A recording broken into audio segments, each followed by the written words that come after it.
हिरवा, डोळ्यांना सुखावणारा निसर्ग, थंड वातावरण, त्याला मंदिराची धार्मिक जोड. चव्हाण खुश झाले. सरस्वतीबाई अनेक यात्रांना जात. त्या चव्हाणांना सोबत चालायचा आग्रहही करायच्या. पण चव्हाणांना फिरण्याची जराही आवड नव्हती. असं भटकण्यापेक्षा मित्रांबरोबर चिकन तंदुरी खात दारू पीत सुट्टी घालवायला त्यांना आवडायचं. आज मात्र आयुष्याचा खरा आनंद आपण आपल्याच कर्मानं उपभोगू शकलो नाही याची त्यांना प्रकर्षानं जाणीव झाली.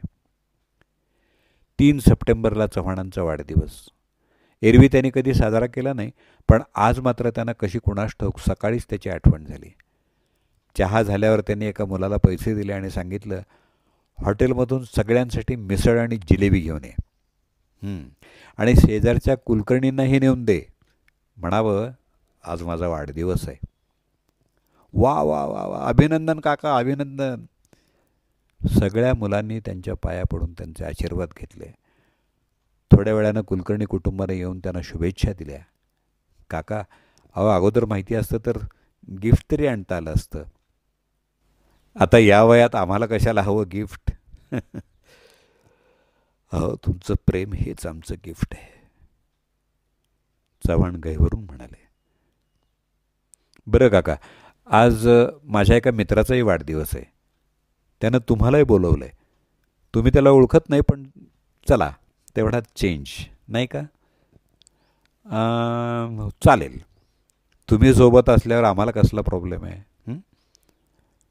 संध्याकाळी ते निघाले तेव्हा मुलंही कुठेतरी निघाली होती. काय, कुठं निघालात? चव्हाणांनी विचारलं. एका पार्टीला चाललोय काका. रात्री लवकर या रे. हो काका. कुलकर्णींच्या परिवाराबरोबर ते एका हॉटेलजवळ आले. जसे त्या हॉलमध्ये शिरले, सगळे बसलेले उठून उभे राहिले आणि टाळ्यांचा कडकडाट झाला. कॉलनीतले बरेच जण त्यात दिसत होते. चव्हाणांना काही उलगडा होईना. कुलकर्णींनी त्यांचा हात धरला आणि त्यांना स्टेजकडे नेलं.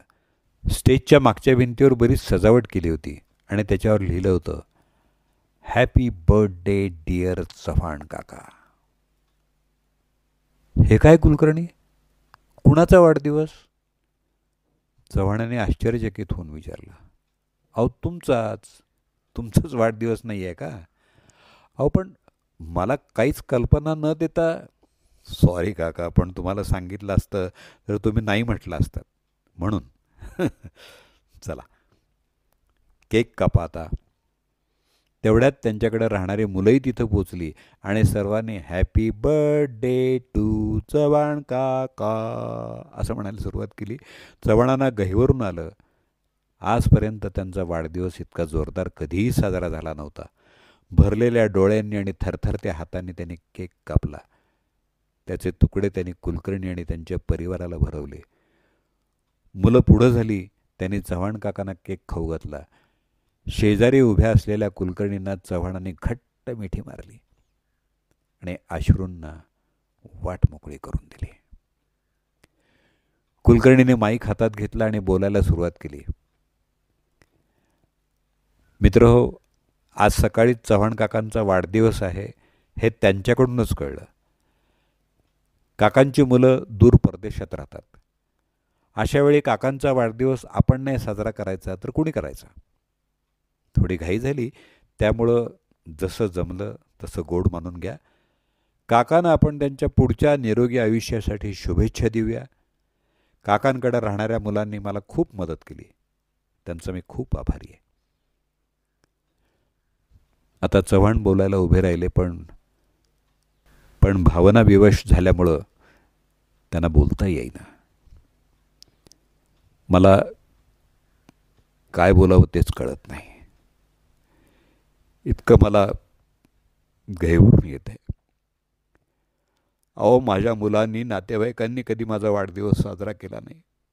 कधी मला वाढदिवसाच्या शुभेच्छा देखील दिल्या नाहीत. आणि तुम्ही माझे ना नात्याचे ना गोत्याचे. तुम्ही माझा वाढदिवस आणि तोही इतक्या जोरात साजरा करताय. माझा खरा परिवार आणि खरे नातेवाईक तर तुम्हीच आहात. खूप खूप धन्यवाद. खूप खूप धन्यवाद. पुढं न बोलता आल्यानं त्यांनी माईक ठेवून दिला. कुलकर्णींनी त्यांना जवळ घेतलं. रात्री जेवण करून चव्हाण घरी परतले तेव्हा खूप आनंदी होते. गाडी भरून आलेले गिफ्ट्स मुलांनी घरात आणले. मुलांनी सांगितलं की वाढदिवस साजरा करायची कल्पना कुलकर्णींची होती. सगळा खर्चही त्यांनीच केला होता. दुसऱ्या दिवशी आलेले सगळे गिफ्ट्स चव्हाणांनी मुलांना वाटून दिले. कुलकर्णींनी दिलेलं सूटचं कापड फक्त त्याने स्वतःसाठी ठेवलं. आणि त्या दिवसानंतर चव्हाण आमूलाग्र बदलले. कुणीही मदत मागायला आलं तर त्याला रिकाम्या हाताने पाठवायचं नाही हे त्यांनी ठरवून घेतलं. गणेशोत्सवासाठी कार्यकर्ते वर्गणी मागायला आले. चव्हाणांनी झटक्यात 11,000 काढून दिले. कधीही 101 रुपयापेक्षा जास्त वर्गणी न देणाऱ्या चव्हाणांकडून इतके पैसे मिळालेले पाहून कार्यकर्ते आश्चर्यचकित झाले. गणेशोत्सवात झालेल्या कार्यक्रमात चव्हाणांना चीफ गेस्टचा मान मिळाला. गणपती गेले, नवरात्र आलं. कार्यकर्त्यांनी चव्हाणांनाच मंडळाचा अध्यक्ष बनवून टाकलं. वर्गणी मागितली तर चव्हाणांनी सांगितले की वर्गणी देणार नाही, पण भंडाऱ्याचा जो 30-40 हजाराचा खर्च येईल तो मी करेन. कार्यकर्ते खुश झाले. रात्रीचा दांडिया सुरू झाला. नवरात्रात कधीही बाहेर न पडणारे चव्हाण तरुण पोरांबरोबर जमेल तसा दांडिया खेळू लागले आणि शेवटच्या दिवशी बक्षिसाचं वाटप चव्हाणांच्या हस्ते झालं. 7 दिवसांवर दिवाळी आली आणि चव्हाणांकडं पेईंग गेस्ट म्हणून राहणारी मुलं आपापल्या घरी निघून गेली. घर उदास वाटू लागलं. चव्हाण दिवाळीत एकटं राहण्याच्या कल्पनेनं अस्वस्थ झाले. न राहून त्याने अमेरिकेत राहणाऱ्या मुलाला फोन केला. दिवाळीला भारतात याचे काही प्लॅन्स आहेत का असं विचारलं. तो म्हणाला, पप्पा मी इथल्या महाराष्ट्र मंडळाचा नुकताच सेक्रेटरी झालो आहे. दिवाळीत बऱ्याच जणांचे पेरेंट्स इथे येणार आहेत. त्याच्यासाठी आम्ही खूप प्रोग्राम अरेंज केलेत. मी तुम्हालाही विचारणार होतो, पण तुम्हाला अमेरिका आवडत नाही ना, म्हणून नाही विचारलं. ठीक आहे, मी परेशला विचारतो. अहो, परेशही माझ्याकडेच येणार आहे. त्याला मुलगी झाल्याचं त्यानं तुम्हाला कळवलं का? चव्हाणांना धक्काच बसला. परेश त्यांचा लाडका मुलगा. काय नव्हतं केलं त्याने त्याच्यासाठी. 15 वर्षाचा होईपर्यंत तो खूप अशक्त होता. सारखा आजारी पडायचा. बऱ्याचदा दवाखान्यात ॲडमिट व्हायचा. अनेक रात्री चव्हाणांनी त्याच्यासाठी जागून काढल्या होत्या. नाही बुवा, त्यानं मला काही कळवलं नाही. मोठ्या दुःखानं चव्हाण म्हणाले. विसरला असेल बहुतेक. चव्हाणांनी नातवांची चौकशी केली. मजेत आहेत, पण इंडियात जायला नाही म्हणतात. अहो, त्यांचा जन्म इथला, संस्कार इथले, कसं आवडेल त्यांना इंडियासारख्या बॅकवर्ड कंट्रीत यायला. चव्हाणांना पुढचं ऐकवेना. थोडंसं काहीतरी बोलून त्यांनी फोन बंद केला. 2-3 दिवसांनी कुलकर्णींचा मुलगा आकाशकंदील आणि लायटिंगच्या माळा घेऊन आला. आजोबा, कुठं लावायचं हे? बाबांनी पाठवले. अरे, या घरात मी एकटाच राहतो. माझ्या घरातही हे सगळं आहे, पण मी नाही लावत. घेऊन जाते. मुलगा परत निघाला तसं त्यांनी त्याला थांबवलं. अरे, बरं चल, लावून दे. तुझ्या बाबांना वाईट वाटेल. मुलानं लायटिंग आणि आकाशकंदील लावून दिला. संध्याकाळी कुलकर्णी त्यांना भेटायला आले. काका, तुमची मुलं किंवा नातेवाईक दिवाळीसाठी येणार आहेत का? नाहीतर का हो? मग चला, सामान पॅक करा. तुम्हाला आमच्याकडं दिवाळी साजरी करायची आहे. आठवडाभर तुम्ही आमच्याकडेच राहायचं आहे. चव्हाण काका कुलकर्णींकडं पाहतच राहिले. अहो, तुमच्या परिवारात मी बाहेरचा माणूस. काय काका, अजूनही तुम्ही बाहेरचे आहात का? आम्ही तर तुम्हाला आमचाच एक सदस्य समजतो. ते काही नाही, संध्याकाळी मी तुम्हाला घ्यायला येतोय. चव्हाणांचे डोळे भरून आले. इतका आपलेपणा तर त्यांचे नातेवाईकसुद्धा दाखवत नव्हते. चव्हाणांची दिवाळी मजेत केली. कुलकर्णी कुटुंब इतकं चांगलं वागलं की त्यांना अजिबात परकेपणा जाणवला नाही. पाडव्याला मंजूताईंनी चव्हाणांना ओवाळलं. वडिलांच्या जागी तुम्हीच आहात असं म्हटल्यावर चव्हाण गहिवरले. गप्पा सुरू झाल्यावर चव्हाण कुलकर्णींना म्हणाले, कुलकर्णी, माझं एक ऐकाल का? तुमच्या मुलांना कधीही परदेशी पाठवू नका नोकरी करायला. बघताय ना माझे काय हाल होत आहेत ते. अहो काका, पण आपल्या देशात नोकऱ्या मिळत नाहीत. सगळीकडे नुसता भ्रष्टाचार. मुलांच्या गुणांचं चीज होत नाही. अगदी कमी पगारावर काम करावं लागतं. काही ठिकाणी अक्षरशः पिळवणूक असते. काय करायचं त्या मुलांनी? अहो परदेशात तसं होत नाही. तुमच्यात मेरिट असेल तर चांगले जॉब्स मिळतात, पगारही भरपूर मिळतो, अनेक प्रकारच्या सोयीसवलती मिळतात. आता प्रश्न आईवडिलांना सांभाळण्याचा. तर 3 मुलं असूनही आईवडिलांना सांभाळणार कोण यावरून भांडणारी आणि सरतेशेवटी त्यांना वृद्धाश्रमात ठेवणारी असंख्य मुलं आपल्या देशातही आहेतच ना. आणि सगळी मुलं तशी नसतात. माझे चुलत भाऊ आजही जॉईंट फॅमिलीत राहतात, आपल्या आईवडिलांचा सांभाळ करतात. मंजूताई म्हणाल्या, हो ना, हो ना. माझा मामे भाऊ बघा, मामा मामी सतत आजारी असतात, पण तरी तो सांभाळतोच की त्यांना. अहो शेवटी मुलांवरचे आपले संस्कार आणि सगळ्यात महत्त्वाचं म्हणजे आपलं नशीब यावर सगळं अवलंबून आहे. आता तुम्हाला अमेरिका आणि नेदरलँड आवडलं नाही म्हणून, नाहीतर तुमचीही मुलं तुम्हाला सांभाळायला तयार होतीच ना.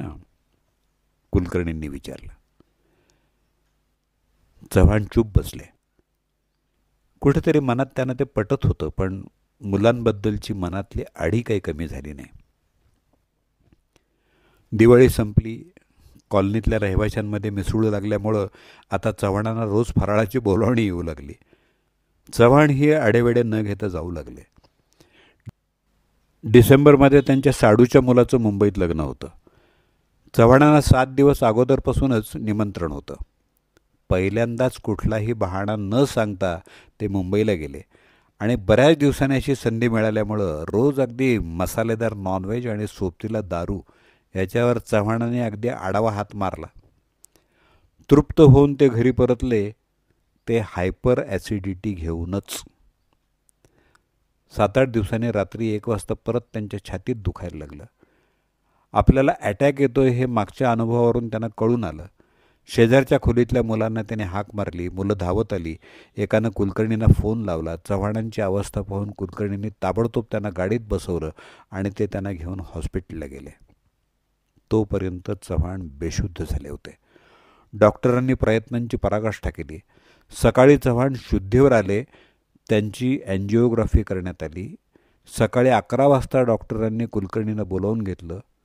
म्हणाले, प्रकरण फार गंभीर आहे, यांची ताबडतोब बायपास करणं आवश्यक आहे.